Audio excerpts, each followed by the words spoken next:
Hello, boys and girls. This is Teacher Leo. How are you doing? Galerinha do terceiro ano. Teacher Leo is in the house. Ok? Bom, galerinha, hoje a nossa aula vai ser sobre a importância da água, tá certo? Na vida de nós, seres humanos, society. Okay, as a society, how important water is in our lives, ok? Então, a gente vai falar sobre isso hoje, tá bom? Então, vamos lá. Let's get to work, because we have a lot of information. First things first, né? Primeiras coisas primeiro. What is water? Então, vamos lá. O que é água? Essa é a grande questão. O que é água? O que é água, gente? Muita gente vai dizer assim, professor, isso é fácil. Isso é fácil, professor. Né? Vai dizer, água é água. Água é água. Água é aquele negócio que a gente se lava com ela. Né? É uma forma de você visualizar, tá? Mas não parece tão simples quanto é. Okay? Então, o que é água? Bom, primeira coisa que a gente tem que saber é isso. About 71% of the Earth's surface is covered in water. Okay? Então, a gente tem 71%. A gente aprende na escola, não sei se vocês aprenderam isso ainda, mas a gente aprende, 2/3, né, do planeta Terra é coberto em água. Eu já aprendi isso quando eu tinha a idade de vocês, ou mais velho, não sei. Mas aí, né, mais ou menos, para a gente ser mais preciso, seria 71%, aproximadamente 71%. E aí o ser humano, ele logo de cara, ele foi muito esperto, né? Ele disse assim, peraí, essa água está aqui por alguma razão. Eu posso tirar proveito dessa água de alguma forma, né? Então, lá atrás, quando o homem estava cansado, o homem era nômade, né? O homem era nômade, ele saía andando. Aqui a gente chama em inglês de hunter-gathered. Hunter-gathered significa caçador e colhedor.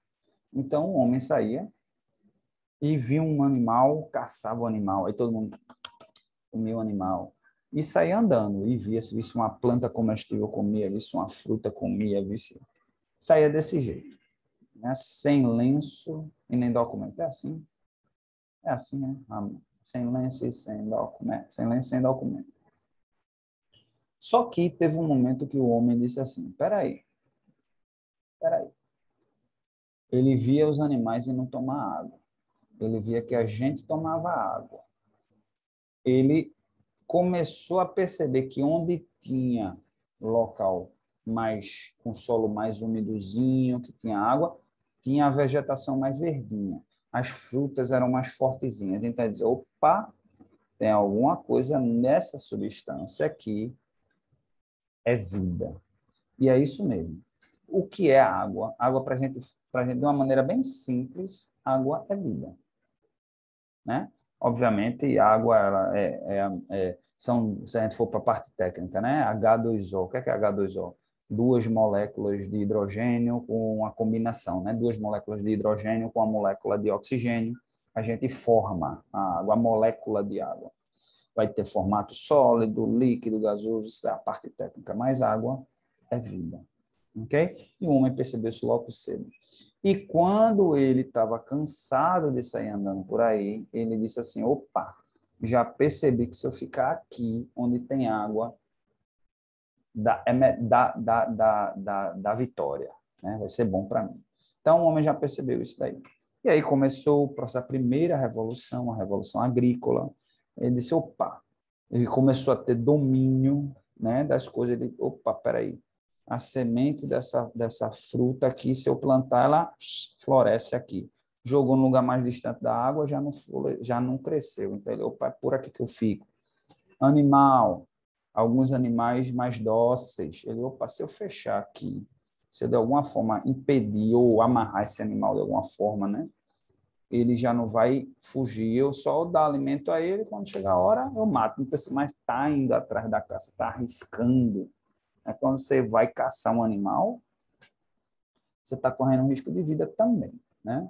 Então, isso daí foi fazendo o homem percebendo isso. E mais, aí depois veio a questão da Revolução Industrial, já há 200 anos atrás, já foi pertinho, já foi um dia desses, né? Há 200 anos atrás, aproximadamente, um pouquinho menos, mas vai fazer 200 anos. E aí veio a necessidade energética. O homem precisa colocar as coisas para se movimentar. E aí é que entra exatamente o contexto da nossa aula de hoje, tá certo? Então, the energy harnessed from moving water can be used to create electricity, tá? E o Brasil é uma das superpotências nesse sentido, uma das potências mundiais nesse tipo de forma de criação, de geração de energia, tá certo? Que é a energia hidroelétrica. Hidro de água, elétrica de eletricidade, certo? Hydropower, né? Também se usa hydropower or tidal power, ok? Então, olha, são essas dois grupos, né? São dois formatos diferentes, na verdade. Hydropower and tidal power. A gente usa mais esse hydropower, tá certo? A gente vai explicar como é que funciona, como é que essa energia é gerada. Já pararam para perceber como a energia... O que a gente pensa assim, energia hidrelétrica, certamente vocês já viram isso na sala de aula, mas como é que é? Como é que é gerado isso daí, né? Então, infelizmente, a situação ideal seria mostrar um vídeo para vocês verem, né? Mas infelizmente não pode, porque senão o YouTube ele derruba. Tá? Então, ó, vamos lá. Hydropower is electrical energy. Oh, man. Eu não sei por que fica entrando. Todos os computadores que eu trabalho, não é só o meu, não. Todos os computadores de escola, tudinho, tem esse negocinho que ele aparece, depois aparece. Tem uns que ficam. Mas, anyway, hydropower is electrical energy derived from falling potential energy, okay? Energia potencial, or running water, kinetic, okay? Kinetic energy, okay? The movement of the water turns the blades of a turbine, which is connected to a generator, okay? This converts the mechanical energy into electricity, tá? Então, eu não sei qual vocês hoje veem muito, como eu quero falar mangá, né? Manga, mas manga é o quadrinhos, né? Mas a versão de cartoon, de desenho do manga vocês sabem, né? Que vocês gostam muito dessas coisas hoje em dia. Todos os meus alunos adoram. Rapaz, como é a versão, rapaz? Negócio japonês aí, né? Esse desenho em japonês. Então, mas na minha época, eu assistia assim um desenho animado que era mais ou europeu ou americano. Geralmente americano, mas tem desenhozinho animado europeu, né? Que era o seguinte, e geralmente mostrava no desenho animado a pessoa assim naquelas cidadezinhas, né, na Europa, a pessoa passando, aí a pessoa tinha uma propriedadezinha, né, e tinha um equipamento que passava um riozinho, assim, passava um rio, e a força do rio empurrava esse equipamento. E ele, ao girar, ele gerava energia, tá certo? Então, o que é a energia hidroelétrica, né? Potential energy, né? Aqui no Brasil, vamos agora voltar para o Brasil, né? A gente tem essas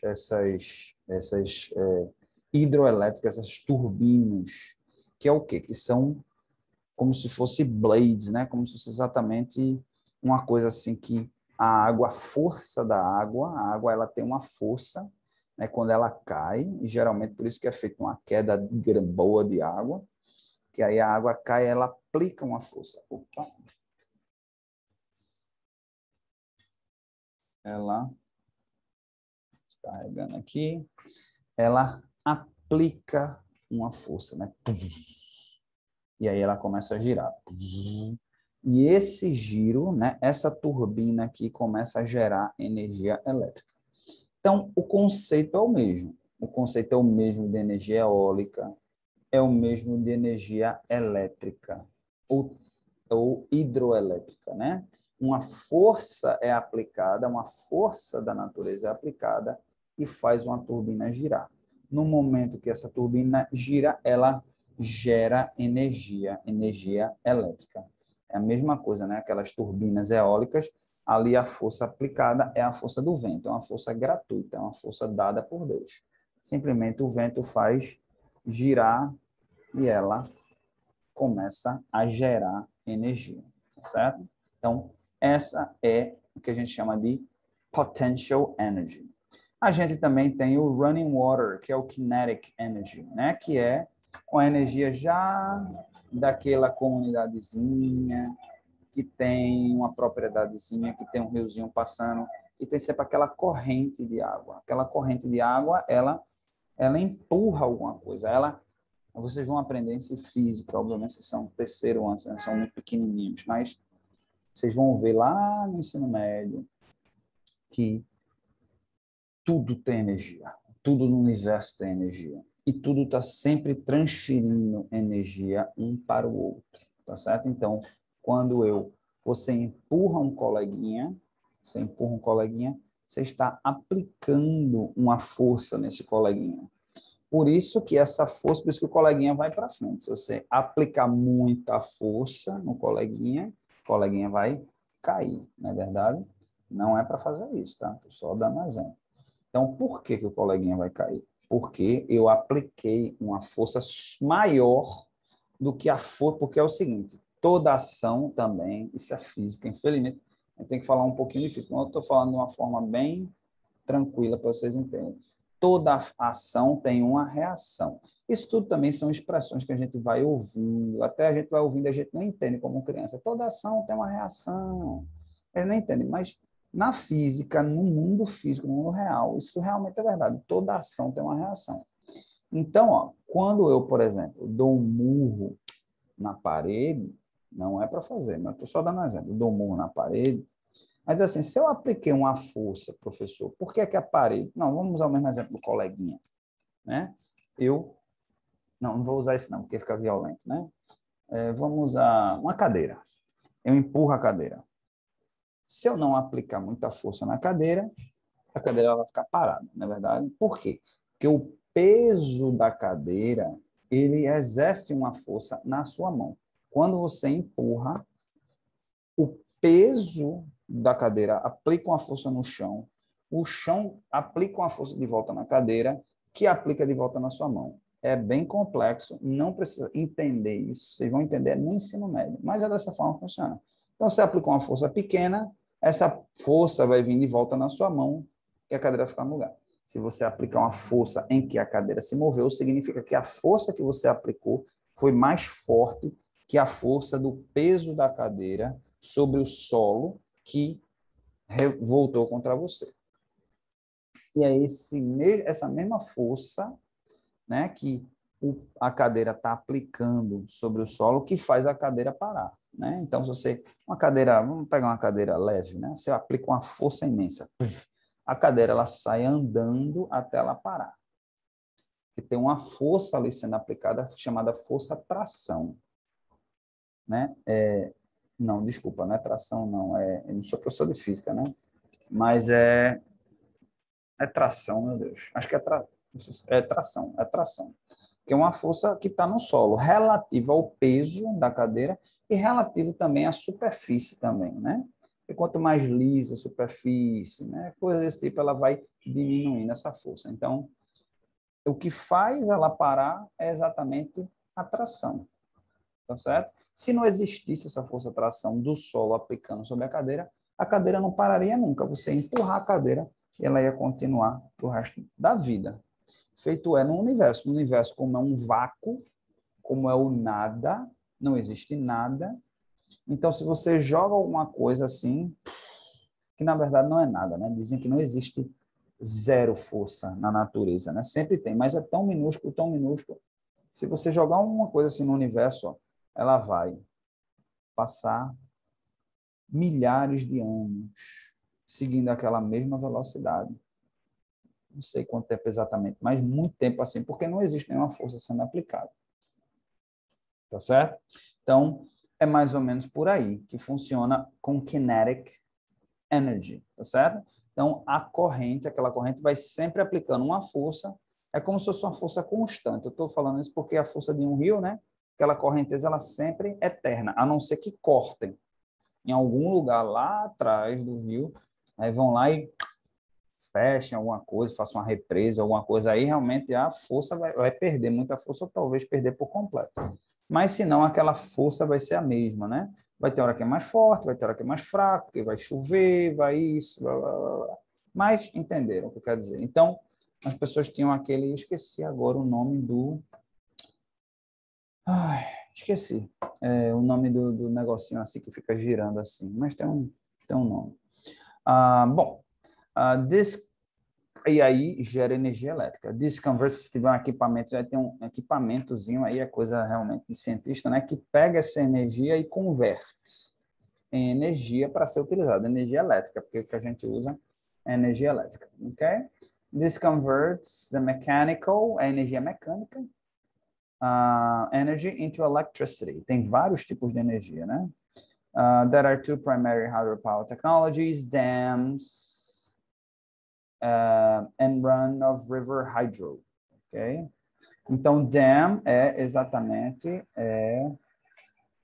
a represa, exatamente. É que aqui os governos falam, o governo brasileiro, né?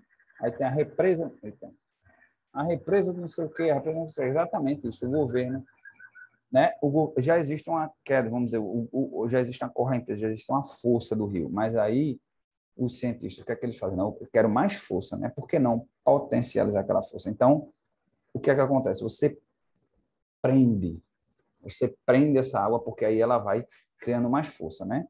Quando algo, a gente infelizmente tem que falar física nessa aula, mas quando algo vem acontecendo de força constante, se você prende, você precisa ficar aplicando uma força ali. E essa força ela vai acumulando, ela vai acumulando, ela vai acumulando. É por isso, veja só, vou dar um exemplo. Deixa eu pensar numa coisa que é constante, né? Vamos dizer assim, não sei, é um carro que vem numa ladeirinha, né? Vamos ver, um carro, um carro que está na ladeirinha. E aí você fica, eita, o carro está solto, tá sem freio. Aí uma ladeira bem pequenininha, assim, não é uma ladeira grande, não, uma ladeira bem fraquinha que você consiga segurar o carro com as suas mãos, né? Você vai ficar segurando ali, não vai? Mas se você... E pode até estar fácil. Eita, eu estou segurando aqui porque é só um desnível. Não é ladeira, é um desnívelzinho. O carro está andando, aí você está segurando ali, botando o seu corpo ali para segurar. O que é que vai acontecer? Com o tempo você vai cansar, né? Por quê? Porque você vai estar gastando a sua energia para segurar aquele carro. E aquela energia ela está se acumulando. Ela está se acumulando. Vai chegar um ponto que você não vai aguentar mais. E você vai ter que sair, o carro vai andar. Então, é mais ou menos por aí que funciona. Então, o dam é criado para potencializar essa energia. E aí, quando ela libera, boom, vem com mais força e bate na turbina, desce. E ainda existe uma outra relação de narrowing, né? Narrowing, que é quanto quanto menor a superfície aplicada, tá? Mais pressão existe. Ou seja, naquele pontinho, a concentração de força vai ser maior. Vou dar outro exemplo. Eu não acredito que estou falando de física para terceiro ano, mas espero que vocês consigam entender mais ou menos. Eu pego essa caneta aqui e aplico uma força razoável aqui no meu dedo, na minha mão. Ok? Estou sentindo, estou, mas não está me incomodando muito, não. Agora eu pego um prego e aplico essa mesma força. O que é que eu vou sentir? Dor. E a força que eu estou aplicando aqui, a força eu estou aplicando forte aqui. A força que eu estou aplicando já teria furado, já teria perfurado minha mão. Por quê? Porque a superfície é bem pequenininha. Então, a mesma força que eu estou aplicando nessa superfície aqui, ó, que é bem mais redondinha, eu vou aplicar na pontinha de nada. Se eu pegar um lápis, pronto, ó. Eu peguei essa caneta aqui, né? Tem essa superfície aqui mais gordinha. Deixa eu separar. Peguei essa superfície aqui mais gordinha, do lado de cá. Estou aplicando a força. Olha como tá, olha como tá. Olha para aqui a força que eu estou aplicando. Agora, se eu virar e essa pontinha aqui eu aplicar aqui, só de dar uma apertadinha já está doendo. Por quê? Porque agora a mesma força está sendo aplicada numa superfície menor. Então, vai furar, vai aplicar uma força tal que vai ultrapassar a resistência da minha pele e vai perfurar minha pele. Entendeu? Então, é a mesma coisa, mesmo conceito dos dams, né? Dali de segurar a força da água. E eles liberam comportas, ao invés de vir aquele riozão gigantesco, né? Não sei quem já foi aí em Paulo Afonso. Paulo Afonso tem um dam, né? Em Paulo Afonso. Esqueci agora em português, dam. Uma represa. Então, você libera comportas, que é como se fosse um pedacinho. A água vem com força aí, ó, nas turbinas. Aí bate com muita força e as turbinas giram violentamente. E aquela violência gera muita energia. Gera muita energia, então você otimiza, você cria uma situação ótima de geração de energia. Tá certo? Então, aqui eles dão como exemplo, a famous example of a dam as well as natural world wonder is Niagara Falls, the biggest electricity producer in New York State, generating enough electricity to light 24 million 100-watt bulbs at once. Então, Niagara Falls, né, as cataratas do Niágara, é uma mega obra da engenharia, né? Então, hydropower is the most commonly used renewable form of energy, accounting for approximately 16% of global electricity production, né?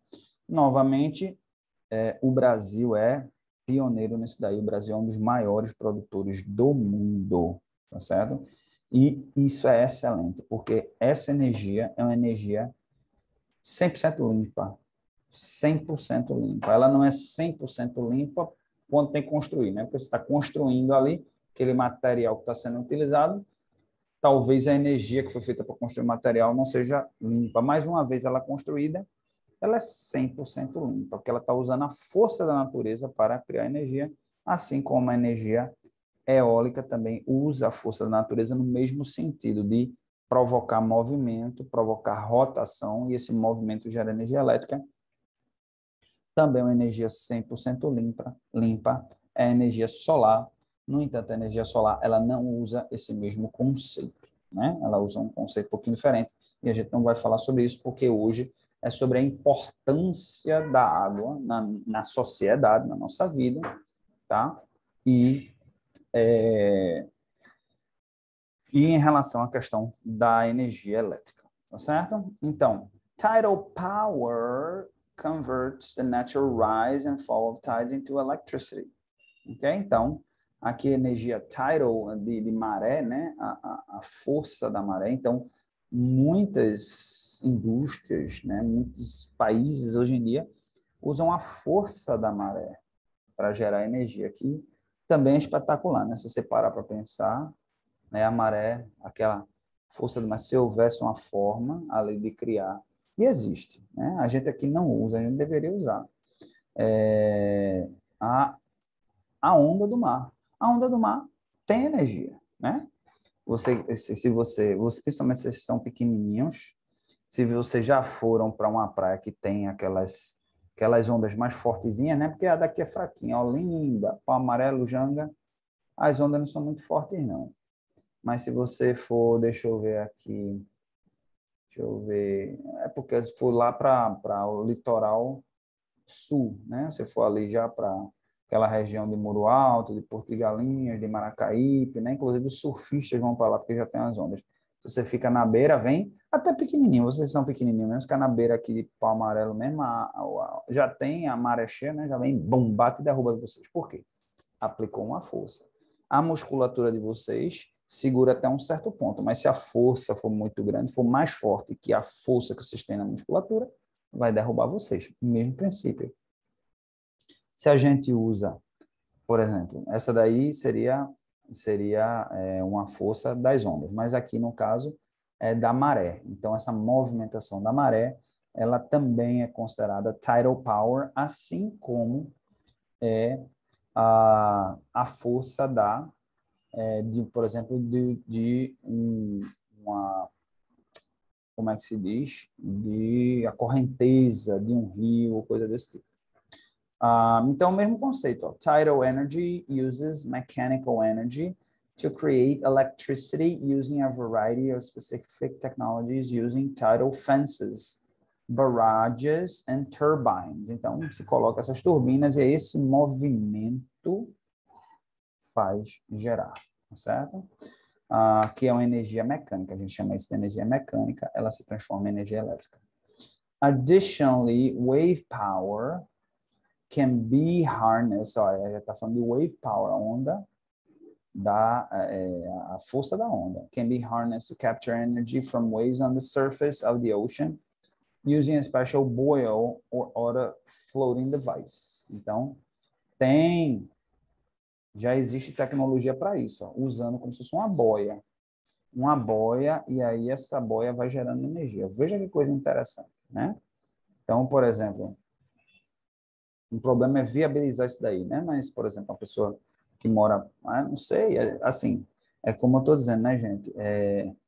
E eu estava assistindo, interessante, depois vocês tiverem a oportunidade, né, de assistir palestra sobre essa menina que caminha.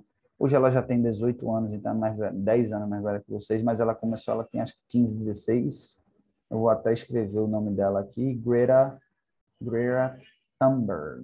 Greta, acho que é assim, gente, ou é só com uma Greta Thunberg, acho que é assim, Thunberg, né? É uma menina espetacular, tá? Greta Thunberg. Ela, deixa eu colocar aqui para vocês verem, ela, tá certo? Ela briga muito, ela é brigona.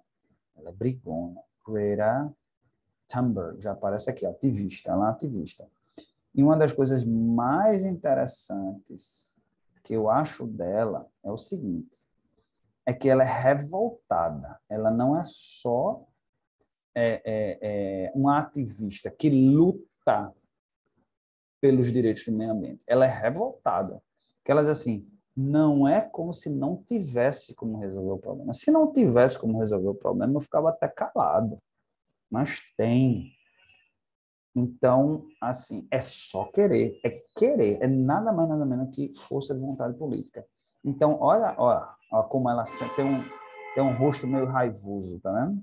Assim, ela é conhecida por isso, porque a coisa dela, assim, é brigar exatamente com a minha geração, que é a geração que hoje está dominando o planeta, né? Dizer, é errado o que vocês estão fazendo.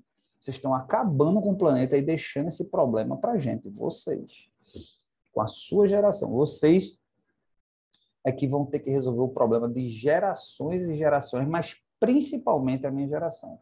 Que, assim, a danificação, a destruição do meio ambiente sempre houve, desde o surgimento do homem, desde que o homem criou o fogo, tá? Mas de 30 anos para cá, assim, dos anos 90, 80, 90 para cá, assim, fez isso, gente. Realmente demais. E não está diminuindo, não está desacelerando, não, está acelerando. Então, ela tem esse approach, assim, essa approach mais de raiva mesmo, dizer assim, vocês têm que consertar essa besteira que vocês fizeram agora, não é para depois, não. E ela, na palestra, uma das palestras que eu assisti um dia desse, né, que ela disse, todo mundo imagina o mundo em 2050, né? Mas ninguém consegue nem ter uma percepção do que seria o mundo depois de 2050. E ela diz assim, em 2050 eu vou estar na metade da minha vida. Vocês, por exemplo, têm 8 anos, vocês vão estar, em 2050, vocês vão estar mais ou menos com, falta 30, né? 28 mais 8, 36 anos. Você vai estar mais ou menos na metade da vida de vocês, um pouco menos da metade. E ninguém consegue nem visualizar o que seria o mundo depois de 2050, porque vai ter uma catástrofe. Né? Vai ter uma catástrofe. Ok, boys and girls. Então, a gente vai encerrando por aqui.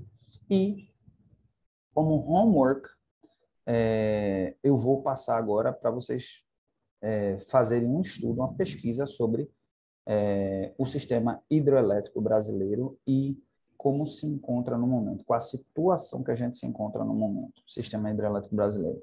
Se está tudo tranquilo, se está sendo suficiente para suprir as nossas necessidades ou não. 2 parágrafozinhos, Google Tradutor, coloca lá no ClassEP para a gente dar o feedback, tá bom? Então, Teacher Leo vai ficando por aqui, desejando a todos um excelente fim de semana. Assistam a aula, façam a tarefa de casa, porque isso é assunto da gente de prova de 4ª unidade que está chegando aí. It's coming up, ok? Bye!